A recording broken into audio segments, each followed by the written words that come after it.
Hi అండి. మనం physical sciences 500 MCQ సిరీస్లో భాగంగా ఇది లాస్ట్ వీడియో అండి. 451 నుంచి 500 వరకు క్వశ్చన్స్ ఇక్కడ అందిస్తున్నాం. సో పాత వీడియోస్ చూడని వాళ్ళందరూ ఆ వీడియోస్ కూడా చూడండి. మీకు 450 బిట్స్ మొత్తం ఫిజిక్స్ కెమిస్ట్రీ నుంచి అందించడం జరిగింది. ఇది చివరి వీడియో అండి. 451 బిట్ చూడండి. ఆమ్లీకరించిన నీటి విద్యుత్ విశ్లేషణ సమయంలో క్యాథోడ్ మరియు యానోడ్ వద్ద వరుసగా ఏర్పడే ఉత్పత్తులు ఏంటి అని అడిగాడండి. సో వాటర్ని ఎలక్ట్రోలైసిస్ చేస్తున్నప్పుడు క్యాథోడ్ దగ్గర యానోడ్ దగ్గర వచ్చే ఉత్పత్తులు ఏంటి అని మనం అడగడం జరిగిందండి. సపోజ్ ఇది క్యాథోడ్, ఇది యానోడ్ అనుకోండి.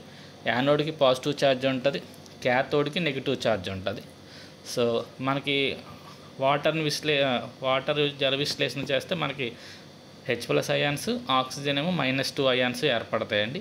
సో ఈ ప్లస్ ఏమో మైనస్ దగ్గరికి వస్తుందండి, ఈ మైనస్ ఏమో ఈ ప్లస్ దగ్గరికి వస్తుంది.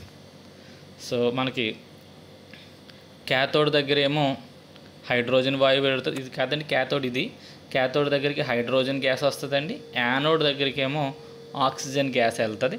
కాబట్టి మనకి క్యాథోడ్ దగ్గర హైడ్రోజన్ వాయువు, యానోడ్ దగ్గర ఆక్సిజన్ వాయువు వెలువడుతుందండి. అది ఎలక్ట్రోలైసిస్ జరిగినప్పుడు. అలాగే వాటి యొక్క రేషియో ఎంత, ఏ రేషియోలో అవి ఉత్పత్తి అవుతాయి అని అడుగుతాడండి. వాల్యూమ్ యొక్క రేషియో అడిగినప్పుడు హైడ్రోజన్ 2 పార్ట్స్ ఉంటే ఆక్సిజన్ 1 పార్ట్ ఉంటుందండి. 2:1 రేషియోలో మనకి అవి ఉత్పత్తి అవడం జరుగుతుంది.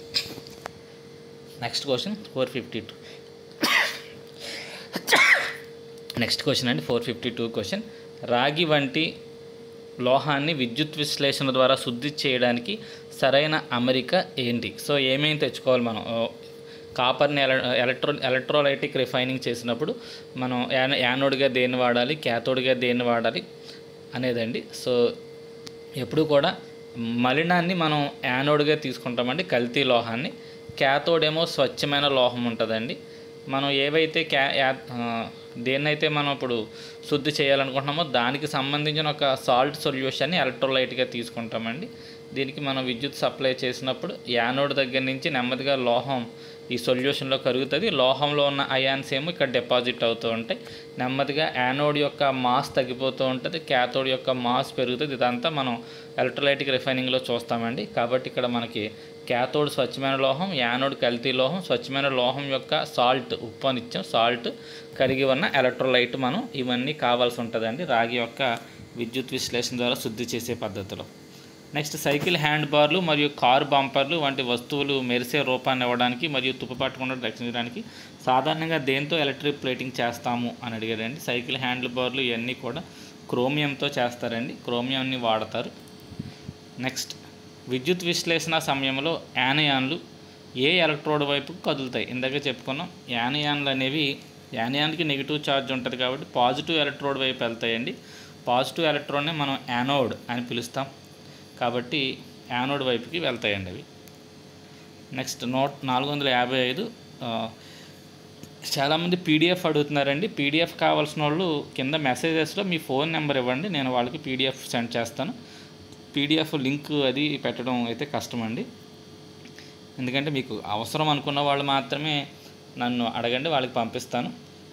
అంటే నా వీడియోస్ మరి ఎలా ఉన్నాయనేది మీరు కామెంట్ ద్వారా కానీ లేదా లైక్ ద్వారా కానీ చెప్తే మేము కూడా ఆనందంగా ఫీల్ అవుతామండి. కష్టపడి చేస్తున్నాం మీకు ఇవన్నీ. సో మీరు చూసినప్పుడు మీకు వీడియో నచ్చితే కంపల్సరీ లైక్ చేయండి. క్వశ్చన్స్ మీకు ఉపయోగపడతాయి, బాగుంటాయి అన్న వాళ్ళందరూ లైక్ చేయండి. మీకు PDF కావాలితే మాత్రం కంపల్సరీ కింద మెసేజెస్లో మీ ఫోన్ నెంబర్ ఇస్తే నేను వాళ్ళకి PDF పంపుతానండి. నీటి విద్యుత్ విశ్లేషణ సమయంలో కొద్ది మొత్తంలో ఆమ్లం లేదా క్షారాన్ని ఎందుకు కలుపుతాము అంటేనండి, కరెంటు ఫ్రీగా ఫ్లో అవ్వడం కోసం, అంటే ఎలక్ట్రోలైట్ యొక్క వాహకత్వాన్ని మనం పెంచడం కోసం చేస్తారండి. సో ఆన్సర్ వచ్చేసరికి మంచి విద్యుత్ వాహకంగా మారడం కోసం అలా చేస్తాం. కాబట్టి దీని ఆన్సర్ B అండి.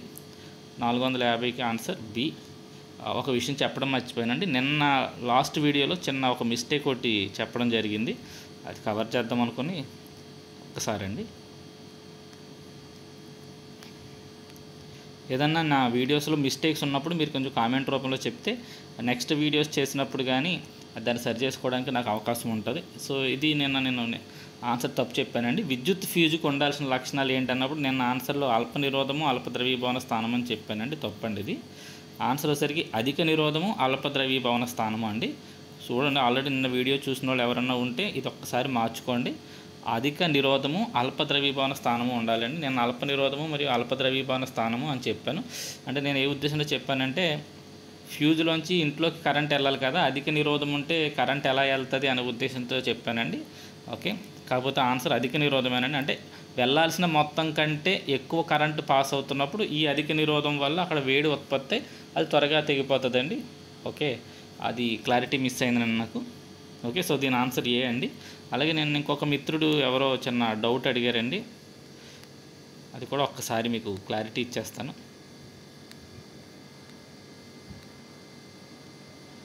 ఇక్కడ క్వశ్చన్లో ఒక రెసిస్టెన్స్ ద్వారా ప్రవహించే కరెంటు 100% పెరిగితే అదే సమయంలో కరెంట్ ఏమో 100% పెరిగింది, రెసిస్టెన్స్ విలువ 25% తగ్గితే కాదండి, 25%కు తగ్గితే, అది ప్రింటింగ్ తప్పండి. అది బాగా అడిగారండి డౌట్. అది 25% తగ్గితే ఇంకా 75% ఉంటుంది కదా అని అడిగారు. అస్త కాదండి క్వశ్చన్, రెసిస్టెన్స్ విలువ 25%కి తగ్గిస్తే, కాబట్టి అది క్వశ్చన్ అండి. క్వశ్చన్లో చిన్న ప్రింటింగ్ మిస్టేక్ అది. సో థ్యాంక్ యూ అండి. ఇంకేమన్నా నేను చెప్పిన వాటిలో మిస్టేక్స్ మీరు ఏమైనా గమనించినట్లయితే నాకు తెలపండి. అలాగే క్వశ్చన్స్ అవి బాగుంటే కంపల్సరీ లైక్ చేయండి. సో ఇప్పుడు నెక్స్ట్ క్వశ్చన్కి వెళ్ళిపోదాం. విద్యుత్ విశ్లేషణ సమయంలో ఒక ఎలక్ట్రోలైట్ యొక్క ప్రవర్తనను ఏ వాక్యం ఖచ్చితంగా వివరిస్తుంది? సో ఎలక్ట్రోలైసిస్ చేస్తున్నప్పుడు ఎలక్ట్రోలైట్ యొక్క ప్రవర్తన, సో ఎలక్ట్రోలైట్ ఎలా బిహేవ్ చేస్తుంది అనేది కింది ఏ వాక్యం ఖచ్చితంగా వివరిస్తుంది? అవి గది ఉష్ణోగ్రత ఎల్లప్పుడూ ఎలక్ట్రోలైట్లు ఘనంగా ఉంటాయి, విద్యుత్ ప్రవాహం వాటి గుండా వెళ్ళినప్పుడు అవి రసాయన విఘటనానికి లోనవుతాయి, అవి ఎలక్ట్రాన్ల కదలిక ద్వారా విద్యుత్తును నిర్వహిస్తాయి, అవి ఎటువంటి స్వేచ్ఛ అయాలను కలిగి ఉండవు. సో ఇక్కడ మనకి ఎలక్ట్రోలైట్ ద్వారా కరెంట్ వెళ్తున్నప్పుడు జరిగేది ఏంటంటే, సపోజ్ కాపర్ సల్ఫేట్ ద్వారా కరెంట్ పంపిస్తుంటే ఇది మనకి Cu+2 కింద SO4-2 కింద విడిపోతుందండి. మనం దేని నుంచి అయితే విద్యుత్తును పంపిస్తున్నామో అది కంపల్సరీ వాటి యొక్క అయాన్స్ రూపంలోకి విడిపోతుంది. కాబట్టి ఇక్కడ ఆన్సర్ ఏంటంటే అవి రసాయనిక విఘటనానికి లోనవుతాయి, విద్యుత్ ప్రవాహం వాటి గుండా వెళ్ళినప్పుడు అవి రసాయనిక విఘటనానికి లోనవుతాయి అనేది కరెక్ట్ వాక్యం అండి. ఇవి ఎలక్ట్రాన్ల కదలిక ద్వారా విద్యుత్తుని నిర్వహిస్తాయి, ఎలక్ట్రాన్ల కదలిక ద్వారా కాదని అయాన్ల కదలిక ద్వారా. ఇది చాలామంది ఇది కూడా రైటే కదా అనుకుంటారు, ఎలక్ట్రాన్ల కదలిక ద్వారా విద్యుత్ ప్రవహిస్తుంది కదా అనుకుంటారండి.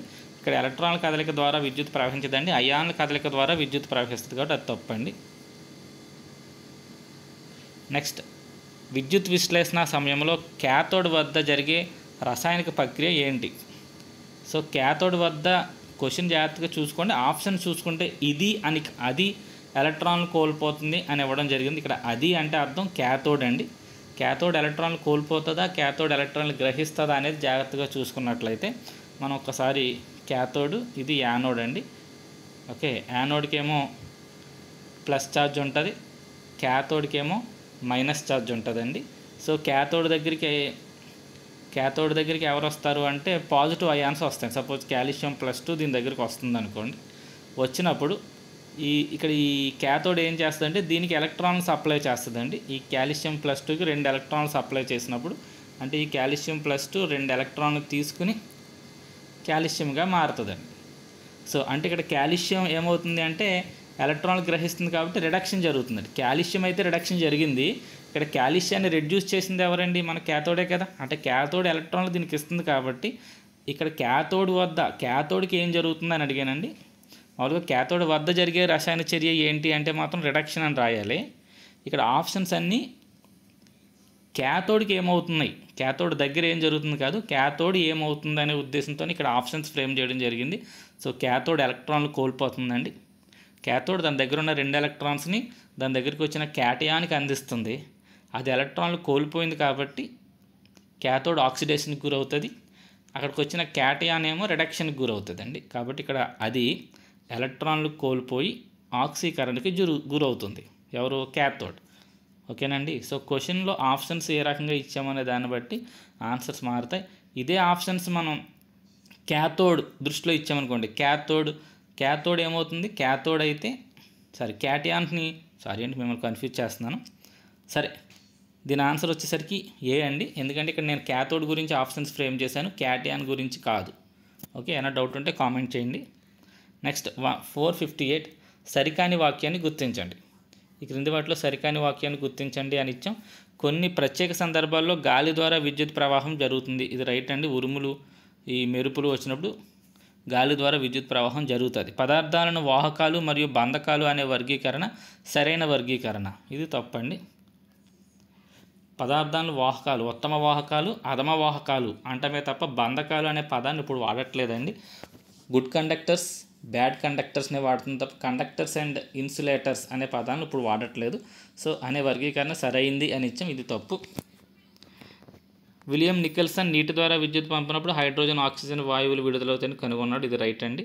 నీటి విద్యుత్ విశ్లేషణ ఒక రసాయనిక చర్య. ఇది రైటే. సో ఆన్సర్ వచ్చేసరికి బి అండి. ఇది సరైన వర్గీకరణ కాదు.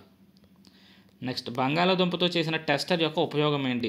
బంగాళాదుంపతో చేసిన టెస్టర్ ఒక ఉపయోగం మనందరికీ తెలుసు. పాజిటివ్ ఛార్జ్ ఎక్కడైతే, పాజిటివ్ వైర్ ఏదైతే దీనికి గుచ్చుకుంటుందో అక్కడ కలర్ మారిపోతుంది. అంటే మనం ఏదైనా ఒక బ్యాటరీ ఇచ్చి ఎక్కడ ప్లస్ ఉందో ఎక్కడ మైనస్ ఉందో మనకు తెలియనప్పుడు ఎక్కడ ప్లస్ ఉంటుందో అక్కడ ఈ రంగు మారిపోద్ది. కాబట్టి ప్లస్ అని గుర్తుపట్టడానికి దీన్ని మనం వాడొచ్చండి. కాబట్టి ఇది ధన ధ్రువాన్ని గుర్తించడానికి బంగాళాదుంప టెస్టర్ మనకి ఉపయోగపడుతుంది. నెక్స్ట్, విద్యుత్ విశ్లేషణ తర్వాత ఏం జరుగుతుంది? విద్యుత్ విశ్లేషణ జరిగిన తర్వాత ఏం జరుగుతుంది? యానోడ్ ద్రవ్యరాశి పెరుగుతుంది, క్యాథోడ్ ద్రవ్యరాశి తగ్గుతుంది, స్వచ్ఛమైన లోహం యానోడ్ని చేరుతుంది, స్వచ్ఛమైన లోహం క్యాథోడ్ని చేరుతుంది. సో ఇది ఆల్రెడీ ఇందాక మనం చెప్పుకున్నామండి. ఈ యానోడ్ దగ్గర ఏమో మలినం తీసుకుంటాం, క్యాథోడ్ దగ్గర స్వచ్ఛమైనది తీసుకుంటాం. నెమ్మదిగా ఇక్కడ ఉన్న లోహం ఇందులో కరిగి క్యాథోడ్ దగ్గరికి వెళ్ళిపోతూ ఉంటాయి. కాబట్టి స్వచ్ఛమైన లోహం క్యాథోడ్ని చేరుతుంది అనేది రైట్ ఆన్సర్ అండి.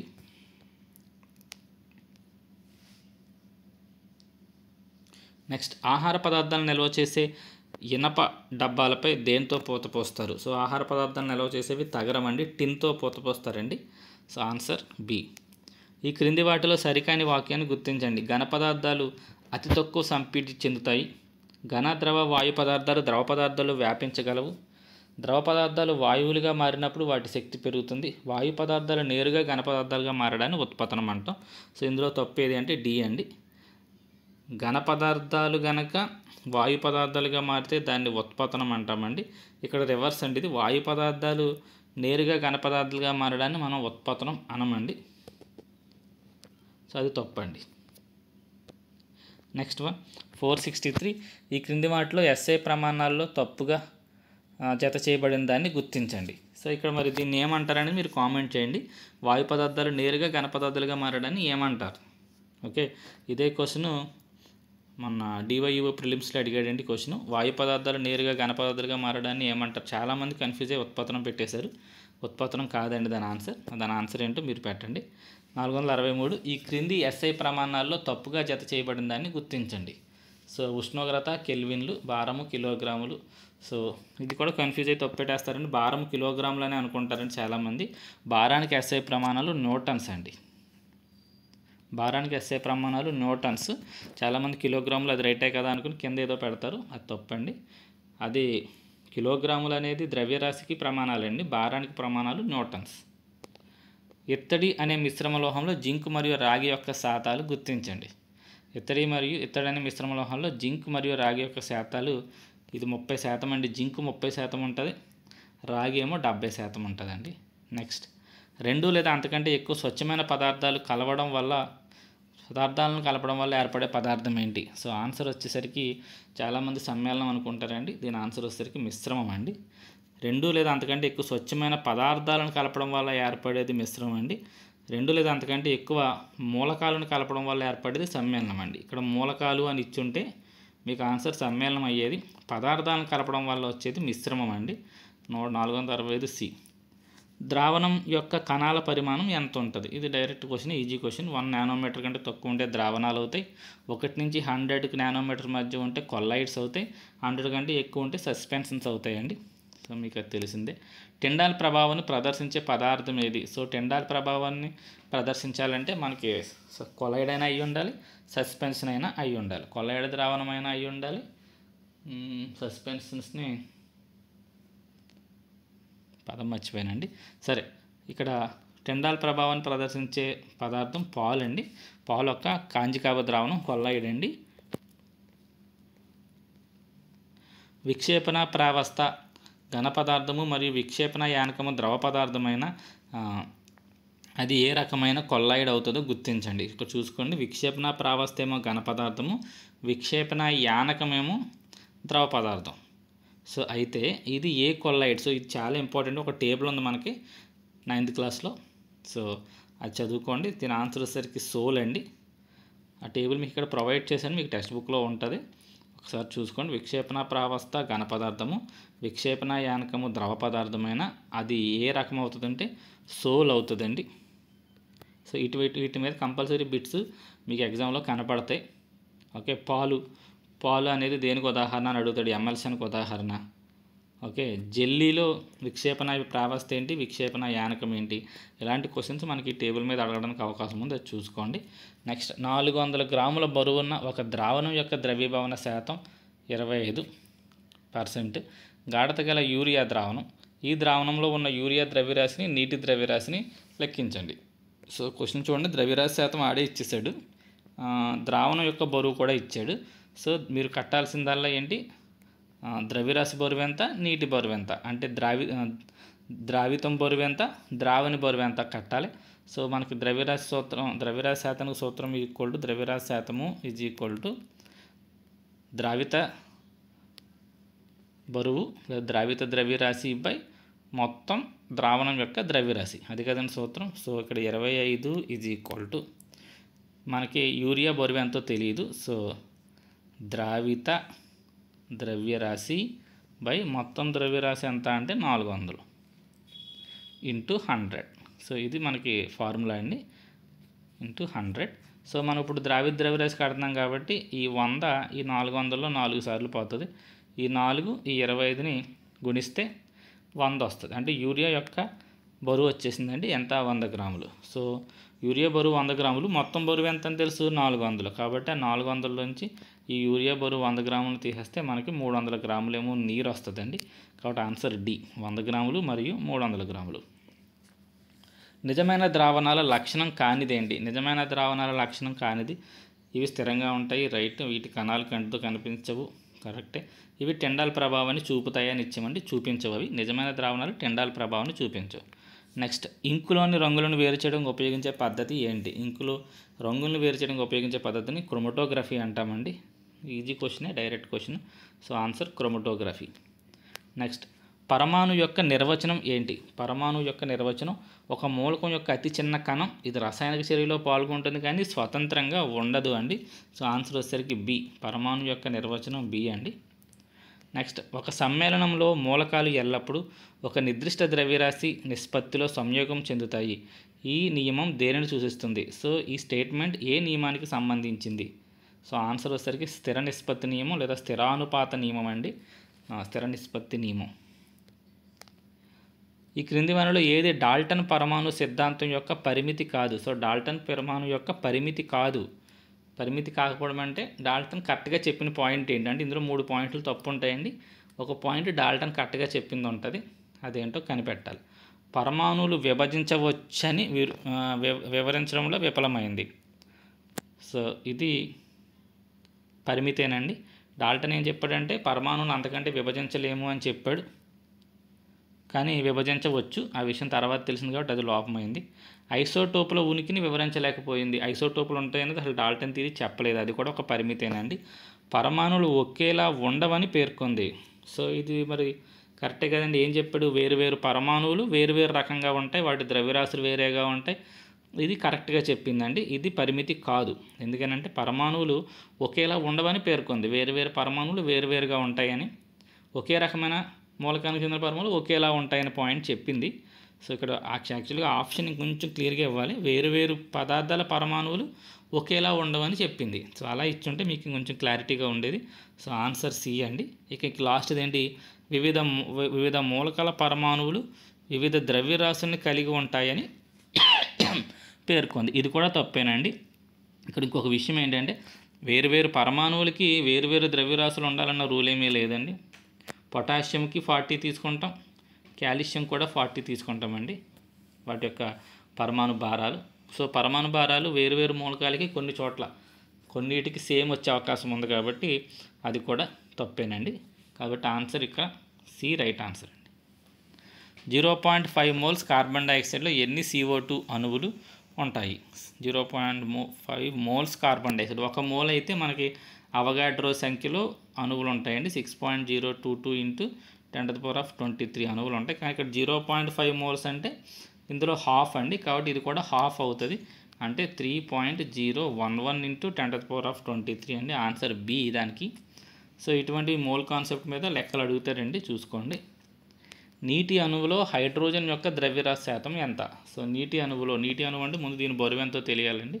వాటర్ బరువు మనకి 18 అని తెలుసు, ఎందుకని 2 హైడ్రోజన్కి 2, ఒక ఆక్సిజన్. అందులో ఇప్పుడు ఆక్సిజన్ బరువు ఎంత శాతం అన్నాడు. ఆక్సిజన్ బరువు ఎంత అంటే 2 హైడ్రోజన్స్ ఉన్నాయి కాబట్టి 2 హైడ్రోజన్స్కి కలిపి 2 శాతం అడిగాడు కాబట్టి ఇంటూ 100. సో ఇది ఇందులో 9 సార్లు పోతుందండి. సో 100/9, 100ని 9తో భాగిస్తే మనకి 11 పాయింట్లో మన ఆన్సర్ వస్తుంది. సో ఆన్సర్ బి అండి. నెక్స్ట్, వెండి యొక్క సంకేతం ఏంటి ఇంత ఈజీ బిట్ ఇచ్చారని అడగండి. చాలామందికి తెలిసి ఉండొచ్చు, ఒకరిద్దరికి తెలియకపోవచ్చు. సో సంకేతాలన్నీ చూసుకోవాలి అని చెప్పే ఉద్దేశంతో ఈ క్వశ్చన్ ఫ్రేమ్ చేయడం జరిగింది. వెండి యొక్క సంకేతం ఏంటి? వెండి యొక్క సింబల్ ఏంటి? ఆన్సర్ వచ్చేసరికి ఏజీ అండి. వెండిని మనం అర్జెంటినం అని పిలుస్తాం లాటిన్లో, కాబట్టి దాని పేరు చేసుకుని ఇక్కడ ఏజీ అనేది ఇవ్వడం జరిగిందండి. సో వెండి యొక్క సంకేతం ఏజీ. బ్లీచింగ్ పౌడర్ యొక్క అణుభారాన్ని లెక్కించండి. బ్లీచింగ్ పౌడర్ యొక్క అణుభారాన్ని లెక్కించండి.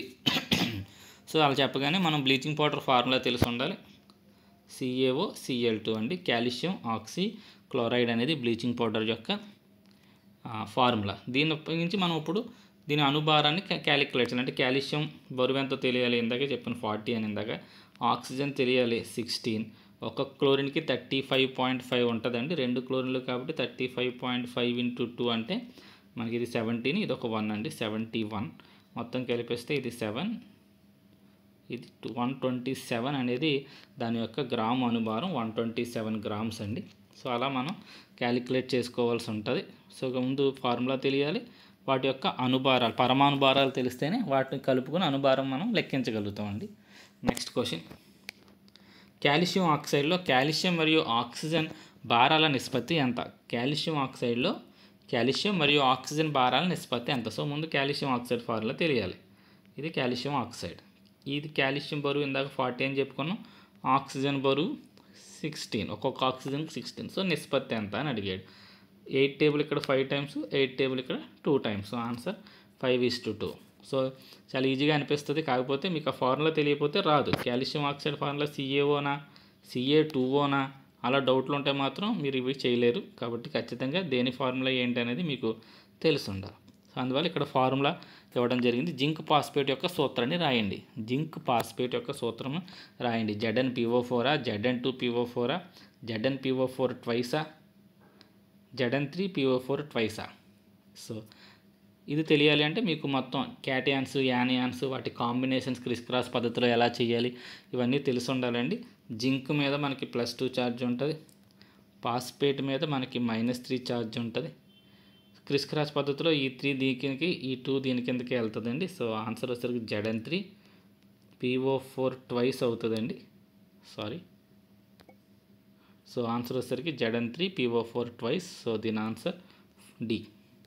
నెక్స్ట్, ఒక మూలకం యొక్క పరమాణు ద్రవ్యరాశి 1U unified atomic mass unit అయితే దాని అర్థం ఏంటి? సో ఒక మూలకం యొక్క పరమాణు ద్రవ్యరాశిని దేని ఆధారంగా లెక్కిస్తాం? సో ఆన్సర్ వచ్చేసరికి కార్బన్ 12 పరమాణువులో 1/12 ద్రవ్యరాశిని 1U కింద తీసుకుంటామండి.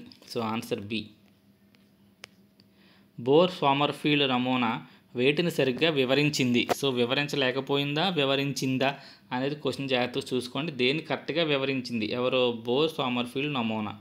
ఆప్షన్స్ ఏంటి అంటే బహుళ ఎలక్ట్రాన్లు ఉన్న పరమాణువుల యొక్క వర్ణపటాలను వివరించింది, ఎలక్ట్రాన్ల ఖచ్చితమైన స్థానాలను వివరించగలిగింది, హైడ్రోజన్ వర్ణపటంలో సూక్ష్మరేఖలను వివరించింది, ఎలక్ట్రాన్లు కనుగొనే సంభావ్యతలను వివరించింది. సో ఇందులో బోర్ సోమర్ఫీల్డ్ నమూనా కరెక్ట్గా వివరించింది సూక్ష్మరేఖల గురించి. హైడ్రోజన్ వర్ణపటంలో సూక్ష్మరేఖల గురించి కరెక్ట్గా వివరించింది బోర్ సోమర్ఫీల్డ్ నమూనా అండి. బోర్ నమూనా వివరించలేకపోయింది. బోర్ ఒక్కడే అయితే ఈ సూక్ష్మరేఖలు ఎందుకు ఏర్పడతాయి అనేది వివరించలేకపోయాడు, కానీ బోర్ సోమర్ఫీల్డ్ నమూనా వివరించగలిగిందండి. కాబట్టి ఆన్సర్ సి. n విలువ 4 అయినా l విలువల సంఖ్య ఎంత? సో l విలువలు మొత్తం సంఖ్య ఎంత అని అడిగాడండి. ఇది ప్రధాన క్వాంటం సంఖ్య, ఇదేమో కోణీయ ద్రవ్యవేగ క్వాంటం సంఖ్య. సో n విలువ 4 అయితే కోణీయ ద్రవ్యవేగ క్వాంటం సంఖ్యలకు మొత్తం ఎన్ని విలువలు ఉంటాయని అడిగాడండి. n 4 అయితే lకి కూడా 4 విలువలు ఉంటాయండి. అది గుర్తుపెట్టుకుని n ఎంత అయితే lకి కూడా అన్ని విలువలు ఉంటాయి. సో అవేంటి 0 1 2 3 అదే ఆన్సర్ అండి. అత్యధిక విలువ ఏమో 3, అత్యల్ప విలువ 0 అవుతుంది. సో ఇది ఆన్సర్ అండి. కాబట్టి ఆన్సర్ 4. నెక్స్ట్ క్వశ్చన్, తప్పుగా ఇవ్వబడ్డ జతను గుర్తించండి. సో ఇందులో క్వాంటం సంఖ్యలకు సంబంధించి క్వశ్చన్ అండి. చాలామంది తప్పు పెట్టేస్తారు ఈ క్వశ్చన్. మీరు కాసేపు ఒక్కసారి నా వీడియో పాజ్ చేసి దీని ఆన్సర్ ఏంటనేది మీరు ఒక్కసారి చూసి ట్రై చేయండి. తర్వాత నా ఆన్సర్ ఏంటో ఒక్కసారి చూడండి. ప్రధాన క్వాంటం సంఖ్య ఆర్బిటాల్ల శక్తి, ఇక్కడ ఇది ఆర్బిటాల్ల, ఓకేనండి, ఆర్బిటాల్ల శక్తి పరిమాణాన్ని వివరిస్తుంది. కోణీయ ద్రవ్యవేగ క్వాంటం సంఖ్య ఆర్బిటాల ఆకారాన్ని వివరిస్తుంది. అయస్కాంత క్వాంటం సంఖ్య ఆర్బిటాల దృగ్విన్యాసాన్ని వివరిస్తుంది. స్పిన్ క్వాంటం సంఖ్య ఎలక్ట్రాన్ స్పిన్ గురించి వివరిస్తుంది. సో ఇందులో ఒకటి తప్పు ఉంది, అదేంటి అని ఇవ్వడం జరిగిందండి. సో ప్రధాన క్వాంటం సంఖ్య ఏమో ఆర్బిటాల శక్తి మరియు పరిమాణాన్ని వివరిస్తుందని ఇచ్చాడు, ఇది తప్పండి. ప్రధాన క్వాంటం సంఖ్య ఆర్బిట్ గురించి మాట్లాడుతుంది తప్ప ఎక్కడ ఆర్బిటాళ్ళ గురించి మాట్లాడదండి. ఆర్బిటాల్కి ప్రధాన క్వాంటం సంఖ్య ఎటువంటి సంబంధము లేదు. ఆర్బిటాళ్ళు అనేది తప్పు.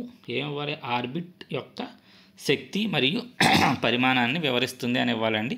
ఆర్బిటాళ్ళు అని ఇవ్వడం వల్ల అది తప్పైంది. సో ఏ అండి దాని ఆన్సర్. నెక్స్ట్ క్వశ్చన్కి వెళ్ళిపోదాం. మ్యాంగనీస్లో స్పిన్ విలువ +½ ఉండడానికి అవకాశం గల గరిష్ట ఎలక్ట్రాన్ల సంఖ్య ఎంత? మ్యాంగనీస్లో స్పిన్ విలువ +½ ఉండడానికి అవకాశం గల గరిష్ట ఎలక్ట్రాన్ల సంఖ్య ఎంత అని అడిగామండి. క్వశ్చన్ కన్ఫ్యూజ్ అవ్వకుండా జాగ్రత్తగా ఆలోచించుకోవాలి. ఎలక్ట్రానిక్ కాన్ఫిగరేషన్ చూద్దాం. 1s2, ఎందుకని ఇది 25 అండి manganese. 1s2 2s2 2p6 3s2 3p6 4s2 3d5 దీని యొక్క ఎలక్ట్రానిక్ కాన్ఫిగరేషన్ అండి. సో ఎన్ని +½ ఉంటాయి? ఇప్పుడు ఇది తీసుకున్నాం అనుకోండి, ఒక +½ ఒక -½ ఉంటుంది. అంటే ఇక్కడ +½ ఒకటి. 2s2లో కూడా ఒక +½ ఉంటుంది, ఒకటి -½ ఉంటుంది, ఇది ఒకటి. 2p6లో 6 కాబట్టి సగం సగం, అంటే ఇక్కడ 3 +½ ఉంటాయండి. 3s2లో ఇక్కడ ఒక +½ ఉంటుంది. 3p6లో ఇక్కడ ఒక 3 +½ ఉంటాయి. 4s2లో ఒకటి ఉంటాయి. సో ఇక్కడికి మొత్తం ఎన్నైనాయి? ఈ యొక్క 2, ఇది ఒక 3 5 6 6 ని 3 9, ఇక్కడికి 10 అయినాయండి. ఇక 3d5 మిగిలింది. 3d5లో మనం ఇలా 5 బాక్సులు తీసుకుంటామండి. ఓకే, సో ప్రస్తుతానికి ఆల్రెడీ ఇక్కడికి మనకి 10 +½ ఉన్నాయని తెలుసు. ఇప్పుడు ఇంక 5 ఎలక్ట్రాన్లు ఇందులోకి ఎంటర్ అవ్వాలి. 5 ఎలక్ట్రాన్ని మనం ఇలాగైనా వేయొచ్చు, లేదు అదే 5 ఎలక్ట్రాన్ని మనం ఇలా కూడా వేయచ్చండి. అంటే ఇలా కూడా 5 ఎలక్ట్రాన్. సో ఫస్ట్ ఎలక్ట్రాన్ +½ అయినా అవ్వచ్చు, -½ అయినా అవ్వచ్చు. ఎక్కడా కూడా ఫస్ట్ ఎలక్ట్రాన్ +½ అవ్వాలన్న రూల్ ఏమీ లేదండి మనకి.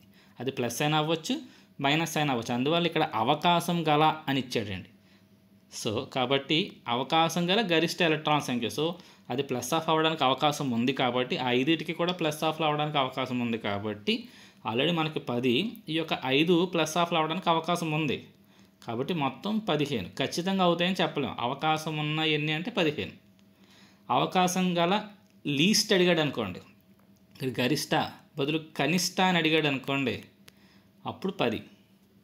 ఓకే, సో అది ఆన్సర్ అండి. దానికి మొత్తం 15 ఎలక్ట్రాన్లు మనకి +½ అవ్వడానికి అవకాశం ఉన్న గరిష్ట ఎలక్ట్రాన్ల సంఖ్య.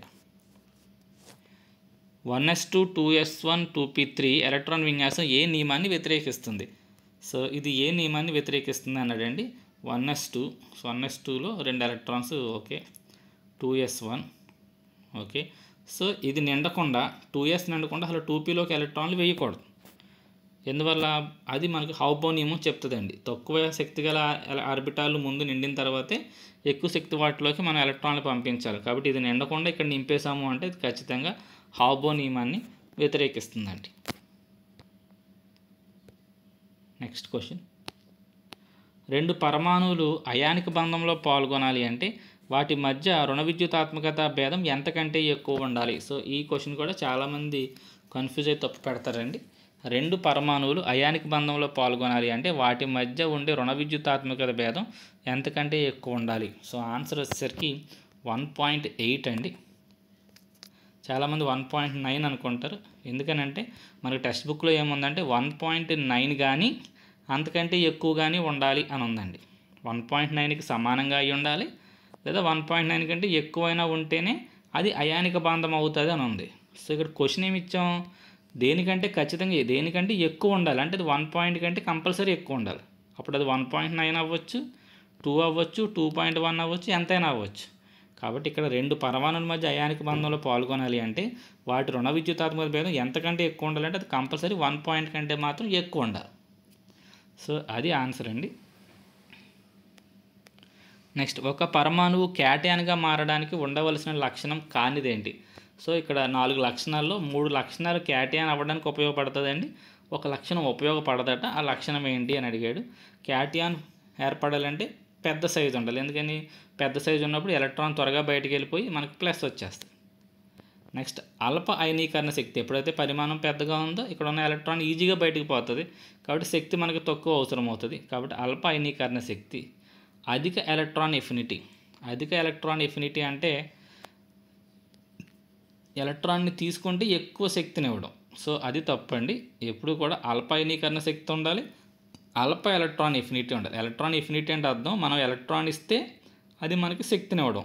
అధిక ఎలక్ట్రాన్ ఎఫినిటీ ఉందంటే అర్థం ఏంటి? ఎలక్ట్రాన్ ఎప్పుడు కావాలి, ఎప్పుడు తీసేసుకుందామా అని చూడటం అండి. అధిక ఎలక్ట్రాన్ ఎఫినిటీ అంటే ఎలక్ట్రాన్ ఎప్పుడు కావాలి, ఎప్పుడెప్పుడు ఎలక్ట్రాన్ తీసుకుందామా అని చూస్తుందండి. అలా ఉన్న ఎలక్ట్రాన్ బయటికి ఎలా వెళ్తుంది కదండి. కాబట్టి క్యాటయాన్గా మారాలి అంటే ఎలక్ట్రాన్ ఎఫినిటీ చాలా తక్కువగా ఉండాలి. నాకు ఎలక్ట్రాన్ వద్దు అని చెప్పాలి, ఇదే ఎలక్ట్రాన్ ఇవ్వడానికి సిద్ధంగా ఉండాలి. కాబట్టి ఆన్సర్ సి అండి. దానికి సరిగా జతకాని బంధ కోణాలు గుర్తించండి. సో ఇందులో బెరిలియం క్లోరైడ్ 180 కరెక్ట్ అండి. మీథేన్ తప్పండి. మీథేన్ బంధ కోణం 109 degrees 28 minutes అండి. ఈ బంధ కోణాలన్నీ చదువుకోండి. అమోనియా బంధ కోణం ఎంత, నీటి అణువు బంధ కోణం ఎంత, ఇవన్నీ చూసుకోండి. క్రింది వాటిలో ఎలక్ట్రాన్ కొరత గల సమ్మేళనం ఏంటి? ఇందులో ఎక్కడో చోట ఎలక్ట్రాన్ కొరత ఉందండి. ఆ కొరత గల సమ్మేళనం ఏంటి? నైట్రోజన్ ట్రైక్లోరైడా? నైట్రోజన్ ట్రైక్లోరైడ్ అయితే ఇలా ఉంటుందండి. ఈ పైన 2 ఒంటరి జంట ఉంటాయి. ఈ యొక్క 2, ఈ యొక్క 2, ఈ యొక్క 2, మొత్తం 8 వచ్చేసినాయి. దీనికి ఎటువంటి ఎలక్ట్రాన్ కొలత లేదండి. Next, boron trichloride. ఈ యొక్క 2, ఈ యొక్క 2, ఈ యొక్క 2, బోరానికి ఒంటరి జంట ఉండదండి. కాబట్టి దీని చుట్టూ 6 వచ్చినాయి. ఇది ఎలక్ట్రాన్ కొరత గల సమ్మేళనం. ఇక పాస్పరస్, అల్యూమినియం ఇవన్నిటిలోని ఎలక్ట్రాన్లు అష్టక విన్యాసం సరిపోతుందండి. చివరి ఆక్టెక్ట్ వచ్చేస్తుంది వాటికి. దీనికి మాత్రం రాదు. బోరాన్ ట్రైక్లోరైడ్ అనేది ఎలక్ట్రాన్ కొలత గల సమ్మేళనం. నెక్స్ట్, 3 బంధ జంట ఎలక్ట్రాన్లు, 1 ఒంటరి జంట ఎలక్ట్రాన్లు ఉన్నాయంటండి. సో మొత్తం 4 జంటలు ఉన్నాయి. 4 జంటలు ఉంటే అది sp3 హైబ్రిడైజేషన్ అవుతుంది. 4 జంటలు కూడా బంధ జంటలే ఉంటే అది చతుర్ముఖ్యం అవుతుంది. కానీ ఇక్కడ ఏమంటున్నాడు, 4ట్లో 3 ఏమో బాండ్ పేర్స్, 1 ఏమో లోన్ పేర్ ఉంది అంటున్నాడు. సో ఇలా ఉంటే మనకు ఆ స్ట్రక్చర్ ట్రైగోనల్ పిరమిడల్ అవుతుందండి. త్రికోణీయ పిరమిడల్ స్ట్రక్చర్ అవుతుంది.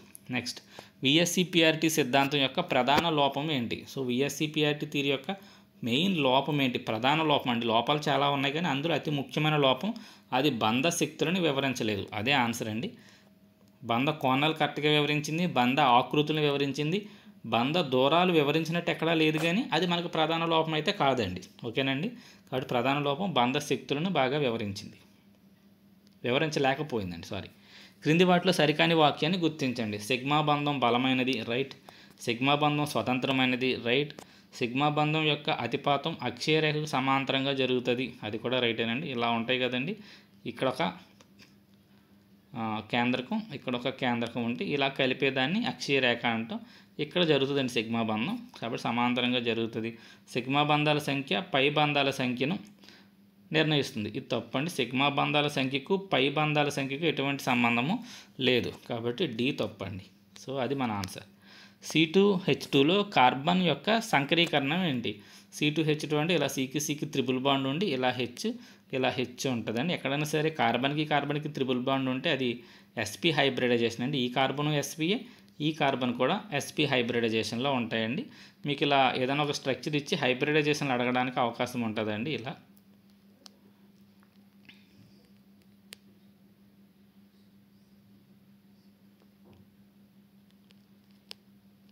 ఇలా ఇచ్చి ఈ కార్బన్ హైబ్రిడైజేషన్ అండి, ఈ కార్బన్ హైబ్రిడైజేషన్, దీని హైబ్రిడైజేషన్, అలా కూడా క్వశ్చన్స్ ఫ్రేమ్ చేయడానికి అవకాశం ఉంది. అవన్నీ చూసుకోండి.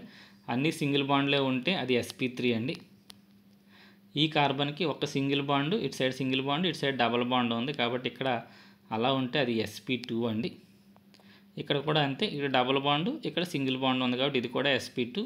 దీనికి అన్ని సింగిల్ బాండ్లే కాబట్టి sp3. సో ఇక్కడ గుర్తుపెట్టుకోవాల్సిన బస్సు అన్ని సింగిల్ బాండ్లు ఉంటే sp3 అండి. ఒక డబల్ బాండ్ సింగిల్ బాండ్ ఉంటే sp2 అండి. రెండు డబల్ బాండ్లు ఉంటే sp అండి. ఒక సింగిల్ బాండ్ ఒక త్రిబుల్ బాండ్ ఉన్నా కూడా sp అండి. సో అవి గుర్తుపెట్టుకోండి. మనం నెక్స్ట్ ఇక్కడ ఈ క్వశ్చన్స్ అన్నీ కూడా మొన్న జరిగిన మెయిన్స్, ఇది కానిస్టేబుల్ మెయిన్స్లో అడిగిన క్వశ్చన్స్ని ఇక్కడ మీకు మిగతా ఇంకెన్ని క్వశ్చన్స్ 7 క్వశ్చన్స్ ఇక్కడ అవి ఇవ్వడం జరిగిందండి. వాటిని ఎక్స్ప్లెయిన్ చేద్దామని. సో ఎందుకంటే ఒక కాంపిటేటివ్ ఎగ్జామ్లో క్వశ్చన్స్ కాబట్టి మీకు ఉపయోగపడతాయి. ఎక్స్ యొక్క ద్రావణాన్ని గోడలకు తెల్లగా కడగడానికి వాడతారు. ఎక్స్ గాలిలోని కార్బన్ డైఆక్సైడ్తో నెమ్మదిగా చేరినుంది. గోడలపై Y అనే సమ్మేళనాన్ని ఏర్పరిచి పలచటి పొరను ఏర్పరుస్తుంది. XYలు ఏంటి? సో మనం గోడలు తెల్లగా రావడానికి మనం వేసే పెయింట్ ఏదైతే వైట్ పెయింట్ ఉందోనండి, అది మనకి కాల్షియం హైడ్రాక్సైడ్తో వేస్తామండి. ఇదే సున్నపు నీరు అంటాం కదండి, సున్నపు నీరు. ఈ సున్నపు నీరు, ఈ కాల్షియం హైడ్రాక్సైడ్ గాలిలోని కార్బన్ డైఆక్సైడ్తో చర్య జరిగినప్పుడు మనకి తెల్లటి పాల వలె పదార్థం ఏర్పడద్దండి, అది కాల్షియం కార్బనేట్ అండి. ఇది మనకి 10th క్లాస్లో ఉంది. So answer CaOH2 and CaCO3. Next ఇక్కడ ఇన్కరెక్ట్ స్టేట్మెంట్స్, ఇక్కడ కొన్ని స్టేట్మెంట్స్ ఇచ్చాడు. ఇందులో తప్పుగా ఉన్న స్టేట్మెంట్స్ కరెక్ట్ స్టేట్మెంట్స్ అడుగుతున్నాడండి. క్లోర్ ఆల్కలీ విధానంలో ఏర్పడే వాయువులు క్లోరిన్ అండ్ హైడ్రోజన్. సో మీకు క్లోర్ ఆల్కలీ ప్రాసెస్ ఐడియా ఉంటుంది. క్లోర్ ఆల్కలీ ప్రాసెస్లో మనకి మొత్తం 3 సమ్మేళనాలు ఏర్పడతాయి. క్లోరిన్ ఏర్పడుతుందండి, NaOH అనే ఒక బేస్, అది ఆల్కలీ ఏర్పడుతుంది.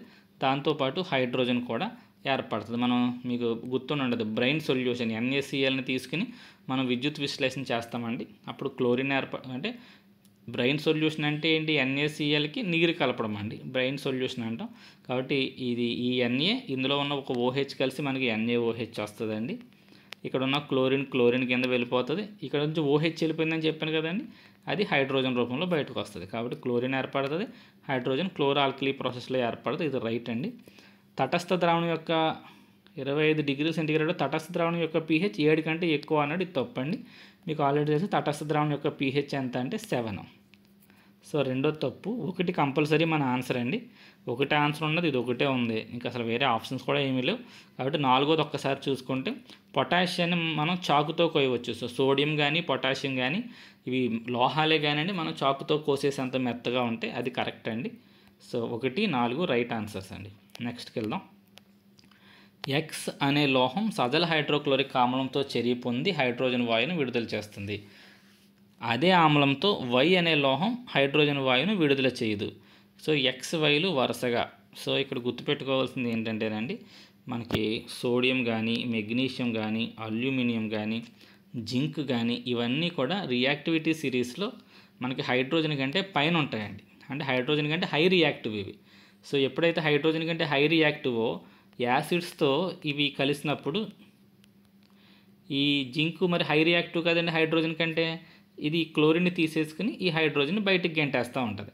అలా కాకుండా హైడ్రోజన్ కంటే లీస్ట్ రియాక్టివ్ ఏదైతే ఉందో దాంతో చర్య జరిపినప్పుడు, సపోజ్ ఇప్పుడు HCl ఉందండి, హైడ్రోజన్ కంటే లీస్ట్ రియాక్టివ్ కాపర్ ఉంది. కాపర్తో చర్య జరిపినప్పుడు ఈ కాపర్ ఈ హైడ్రోజన్ని డిస్ప్లేస్ చేయలేదండి, కాబట్టి ఇక్కడ రియాక్షన్ జరగదు, మనకి హైడ్రోజన్ బయటికి రాదు. ఓకే, కాబట్టి మనకి ఇచ్చిన దాంట్లో కాపర్ అనేది 2వ ఆప్షన్లో ఉండాలండి. సో అది ఇక్కడ ఉంది. So zinc, copper. జింక్ ఏమో హైడ్రోజన్ విడుదల చేస్తుంది, కాపర్ ఏమో హైడ్రోజన్ని విడుదల చేయలేదు. కాబట్టి ఆన్సర్ 3 అండి. పేపర్ మంచి స్టాండర్డ్ ఉందండి. ఇది కూడా మెయిన్స్ పేపరు, కానిస్టేబుల్స్కి జరిగిన మెయిన్స్ పేపర్ అండి ఇది. ఆమ్లక్షార స్వభావం రెండింటిని ప్రదర్శించే ఆక్సైడ్ల జంటను గుర్తించండి అండి. యాంఫోటరిక్ ఆక్సైడ్స్ అడుగుతున్నాడండి. అటు యాసిడ్ లక్షణం ఉండాలి, బేస్ లక్షణం ఉండాలి. ఇవన్నీ ఆన్సర్స్. జింక్ ఆక్సైడ్కి యాంఫోటరిక్ లక్షణం ఉంది, అల్యూమినియం ఆక్సైడ్కి కూడా యాంఫోటరిక్ లక్షణం ఉంది. నెక్స్ట్ మెటలర్జీ నుంచి ఈ ఓర్స్ని మ్యాచ్ చేయమని ఇచ్చాడండి. సో ఇది చూడగానే తెలిసిపోతుంది మీకు బాక్సైట్ అని. Al2O3 2H2 అని బాక్సైట్ అంటారు. మనకి ఇంకా చూడగానే తెలిసిపోయింది HGS అండి, సిన్నాబార్ అని తెలిసిపోతుంది. నెక్స్ట్ ఐరన్కి సంబంధించి ఇక్కడ మ్యాగ్నటైట్ కనపడుతుంది. ఇక MnO2 మనకు ఆప్షన్లో చూసుకుంటే తెలిసిపోద్దండి. సో ఈ ఆప్షన్స్ మ్యాచ్ చేసుకుంటే మనకి ఎక్కడ మిస్ అవుతుందో చూద్దాం. సరే, MnO2ని పెరాలసైట్ అంటాం. అవి ఒకసారి చూద్దామండి. సో ఇక్కడ ఆల్రెడీ టిక్ పెట్టుంది, ఇదే ఆన్సర్ అండి. ఏకి 5 బాక్సైట్, MnO2కి ఏమో పెరాలసైట్, ఇది మ్యాగ్నటైట్, ఇది సిన్నాబార్ అండి. Next, the element X reacts with oxygen and forms a compound with high melting point. Okay, this compound also reacts with water. So ఇక్కడ ఏమన్నాడంటే X ఒక మూలకంతో X అనే ఒక మూలకం ఆక్సిజన్తో జరిపి అధిక ద్రవీభవన స్థానం, అది గుర్తుపెట్టు. అధిక ద్రవీభవన స్థానం వేటికి ఉంటుందండి? లోహాలకు ఉంటుంది. సో మనకి ఇచ్చినట్లో లోహాలు ఇక్కడ ఈ రెండే, కాబట్టి ఈ రెండు ముందు పక్కనెట్టేయండి. ఐరన్, కాల్షియం, ఈ రెండు లోహాలు, కాబట్టి మనకి ఐరన్ ఆక్సైడ్ అయినా అయ్యి ఉండాలి, కాల్షియం ఆక్సైడ్ అయినా అయ్యి ఉండాలి. నెక్స్ట్ ఇంకేం చెప్తున్నాడు? This compound also reacts with water. ఈ ఐరన్ ఆక్సైడ్ వాటర్తో రియాక్ట్ అవుతుంది. కాల్షియం ఆక్సైడ్ అయితే వాటర్తో రియాక్ట్ అయ్యి మనకి కాల్షియం హైడ్రాక్సైడ్ని ఏర్పరుస్తుంది. H2Oతో రియాక్ట్ అయితే మనకి ఇది CaOH2ని ఏర్పరుస్తుంది. కాబట్టి ఖచ్చితంగా ఆన్సర్ కాల్షియం అండి. Next, electrolysis of brain liberates A gas X at cathode. So ఇందాక ఆల్రెడీ మనకి ఈ పాయింట్ ఆల్రెడీ ఇది వచ్చేసింది. ఇందాక చెప్పాను బ్రెయిన్ సొల్యూషన్ అంటే NaCl అని. ఓకే, సో ఏది ఏ గ్యాస్ ఎక్కడ వస్తుందని అడిగాడు. ఓకే, సో మనం NaCl తీసుకుంటేనండి ఇది ఎలా విడిపోతుంది? Na+ కింద Cl- కింద విడిపోతుంది. H2O తీసుకుంటే H2O ఎలా విడిపోతుంది? H+ కింద OH- కింద విడిపోతుందండి. ఈ Na ఈ OH కలిసి మనకి ఆల్కలీ రూపంలో బయటికి పోయినాయి. ఇంకా మిగిలిందేంటి? H+ Cl-. ఇది ప్లస్ అంటే క్యాటియాన్. క్యాటియాన్స్ క్యాథోడ్ దగ్గరికి వెళ్తాయి. క్యాటియాన్స్ అంటే హైడ్రోజన్ ఏమో క్యాథోడ్ దగ్గర వస్తుంది, యానియాన్స్ యానోడ్ దగ్గరికి వెళ్తాయి. అంటే క్లోరిన్ అనేది యానోడ్ దగ్గరికి వెళ్తుంది. సో ఒక్కసారి చూద్దామండి. సో X ఏమో క్యాథోడ్ దగ్గర, Y అనేది యానోడ్ దగ్గర వస్తాయని చెప్పచ్చు. కాబట్టి X compulsory hydrogen, Y compulsory chlorine. So XYలు ఏంటి? X hydrogen, Y chlorine. కాబట్టి దాని ఆన్సర్ చివరి రెండోదండి.